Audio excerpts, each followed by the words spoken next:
सहस्रशीर्षा पुरुषः सहस्राक्षः सहस्रपात् सभूमिं विश्वतो कृत्वा अत्यतिष्ठद्दशाङ्गुलम् पुरुष एवेदकं सर्वम्. Namaste. We are in conversation with Sri Kamala Natha Prasada Swamiji of the ASHRAM for Raghavendra Consciousness, Bangalore. Namaskara. Namaskara. Guruji, it is an honor to be able to have this conversation with you. Thank you. I would like to start with your childhood. What kind of a background did you have at home? Whether in terms of religion or in terms of spirituality in the broader sense. Shri Guru Bhyo Namah. Hari Om. When we talk in terms of background from childhood and in terms of spirituality, like most average Indian families, coming from a middle class background, I had the fortune of being brought up in a very disciplined background. And I'm consciously using the word fortune for the fact that when you look at it in today's world, discipline is one thing which is sadly missing. And we had that fortune to be brought up in a very disciplined atmosphere. And parents were very strict. Father coming from the civil services. Spirituality meant that yes, the puja used to be done in the house, but beyond that, probably if you are looking at something more, we didn't have that with us. It was just that the regular pujas, morning, evening, Sanyasa being performed. You sit beside the father and then he conducts the puja and you dutifully pray along with him to the deities. So that was what it was. Other than that, really nothing. How about your schooling, college education, and beyond that, your own self-study that has put you on this path or otherwise? As I mentioned earlier,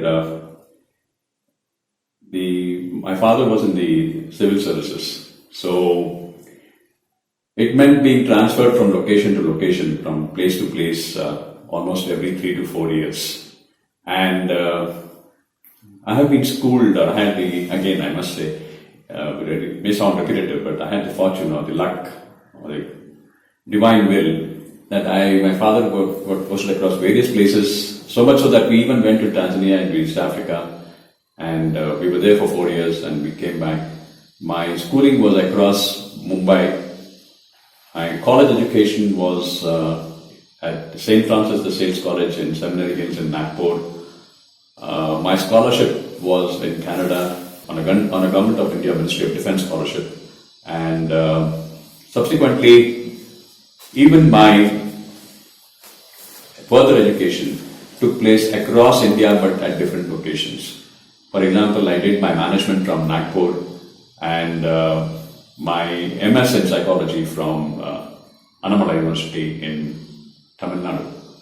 So that's how my education has been vast and diverse and spread across. And in doing so, you must have picked up several languages and must be speaking them quite fluently. There's a saying in the English language, what is not used gets worn out and becomes blunt.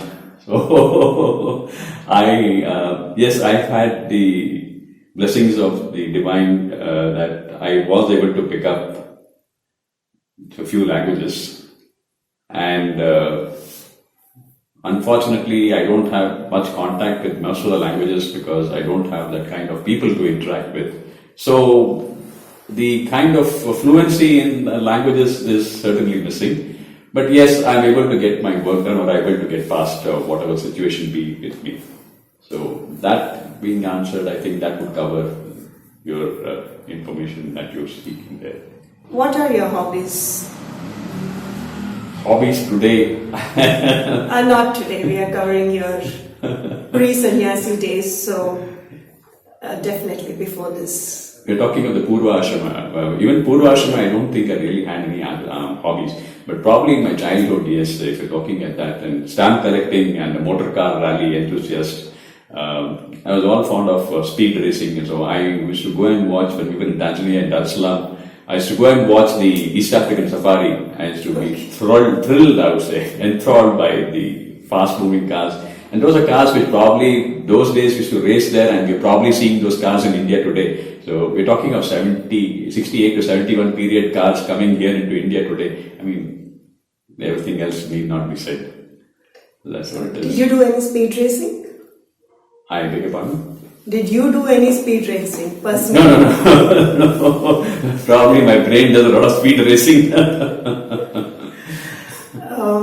So you are not into reading books, music, any other games? Those are interests. They are not hobbies.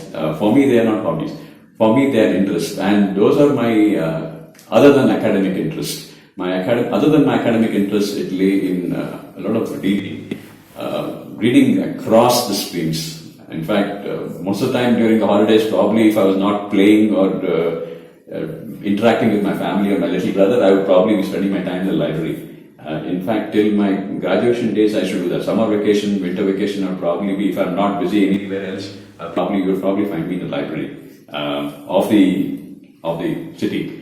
And I would spend my time there reading, or I would get the books home and read. So that is how I was. So any books that you can name which were highly impressionable?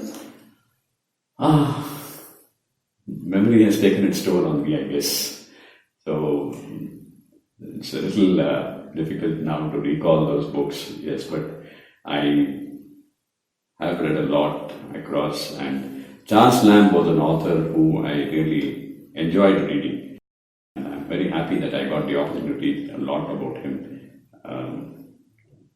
Especially when he says, and I remember this three lines in one of his books where he says that life is beautiful, sorrow is beautiful, pain is beautiful, death is beautiful. And he says that to Alyssa, his sister, when she's undergoing tuberculosis and he's sitting next to her with a fire raging in front in bed. And she's on the bed and he's very happily telling her that. And she looks at him and wonders, where is he coming from? So that's something which I really enjoyed. Charles Lamb was an author enjoyed. What about the Indian authors? I'll be very honest. I have read a few Indian authors, but not many. And most of my reading, as far as Indian authors are concerned, you'll be surprised.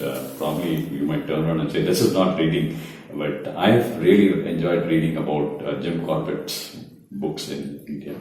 That will indicate probably my flair or my liking for nature and wildlife, which I developed very young during my days in my father's stint in East Africa and ASHRAM.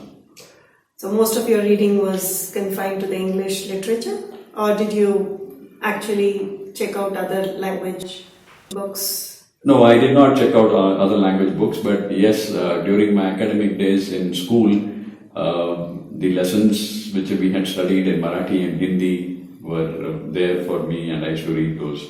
But it gave me an insight into what kind of treasures lay in the regional Indian languages. True. And it's probably, I'm too simple and humble human being to be able to read such a vast repertoire that's available for one to seize upon.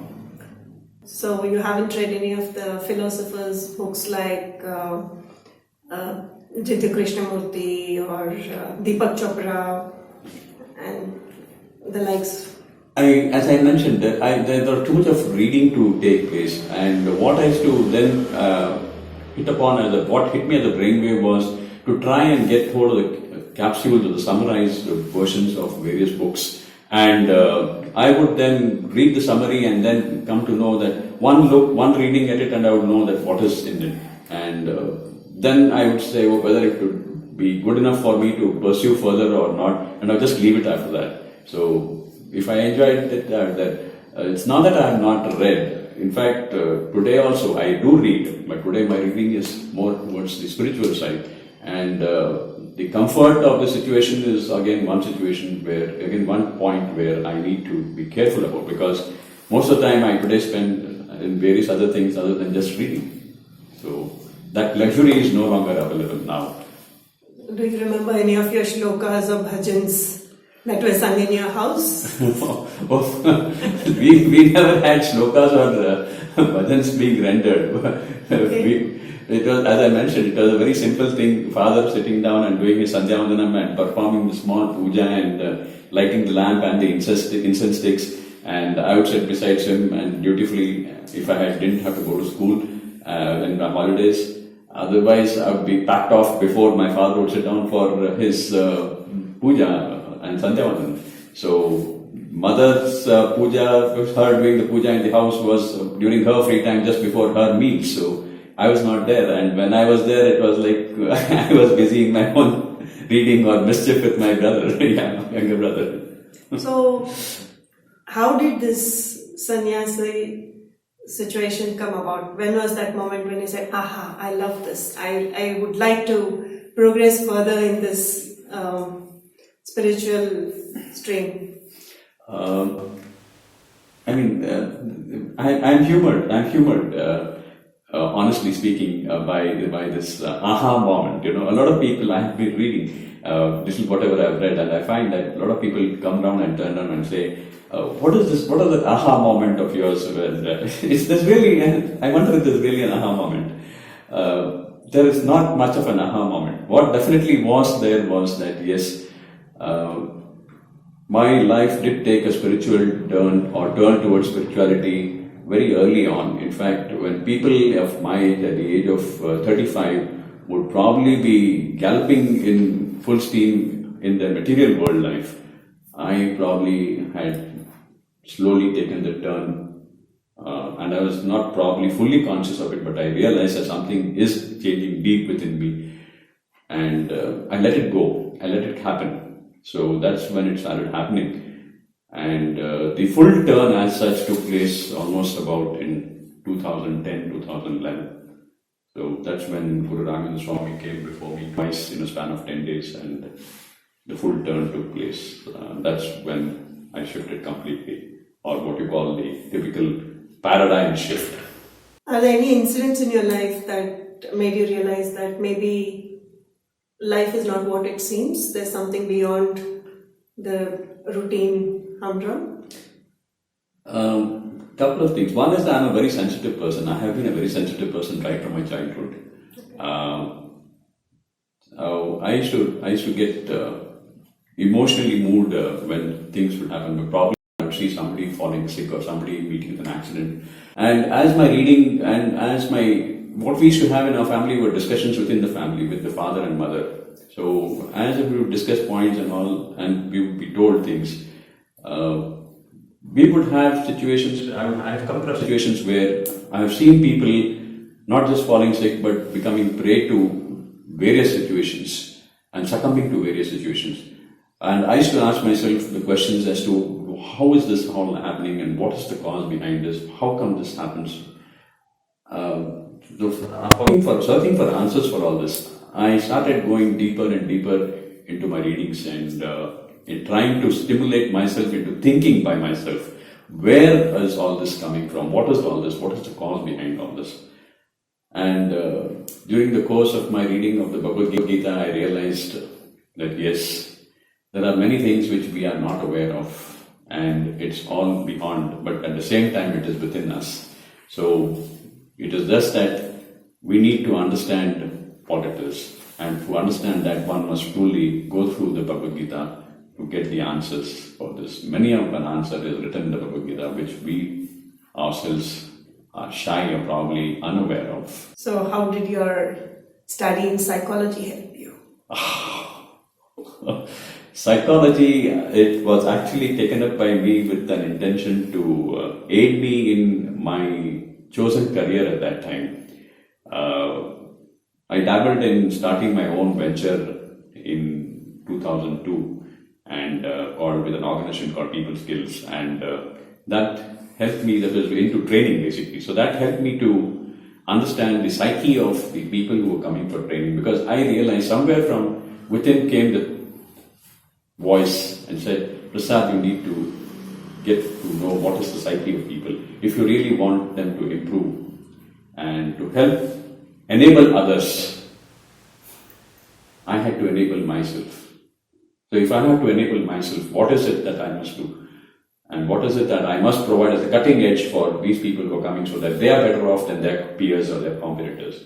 And that's when I realized that psychology is a beautiful tool which has been undervalued or least used. So that would be in the regular world? Or do you think it will help in your spiritual quest also? It is something like this. In the material world, it has a lot of benefits. In the spiritual dimension, it does help one to understand, but at the same time, more than psychology, more than trying to use psychology as a tool, I would really think and believe that when psychology is utilized for understanding people to be in a position that you are able to explain to them the learnings from the Bhagavad Gita, the teachings from the Bhagavad Gita, then it makes a big difference and it's really something useful. But at the same time, I must be honest enough to say that the field of psychology, like neurology, though recent in compared to the other fields of medicine, it is something which not many people understand. But if you look at Indian medical sciences, when we go back to Shushruta and beyond possibly, psychology is a very old field with us, and we hardly have any books now with us or matter which we can access and read from or draw inspiration from or draw learnings from. And that is something which is a void which I think we need to look at. From your point of view, can materialism and spiritualism coexist peacefully in a person? Okay, that's a very good question. The beauty of it is this. My own case as an example, I have been given Sanyasa Diksha by the Swami, the Peethadikari of Mantralayam, Guru Raghavendra Swami Matai. Now, the Sanyasa hood that has been conferred on me is that of the Bahu Udaka. Now, as a Bahu Udaka Swami, I am allowed to retain myself as a householder, at the same time be a sannyasa, in sannyasa mode or a sannyasi. This is basically an example, a lesson, a model for society in today's times, that you need not give up your family life, you need not give up being a householder just to seek and turn towards sannyasa. Whilst being in the house, whilst being a householder, a family man, you can still be a sannyasi. And whilst being a sannyasi, you can still be a householder. The only thing is that you must be able to maintain a balance between the two, number one. Number two is you must also be in a position to accord each one its due share of attention and the credit it deserves in terms of being able to perform your duties towards the calling of each one of them. Okay, but that would mean that an ideal partner would also be spiritually inclined. It would need for the ideal partner to be spiritually inclined. It would need that. It would mean that. It would call for that.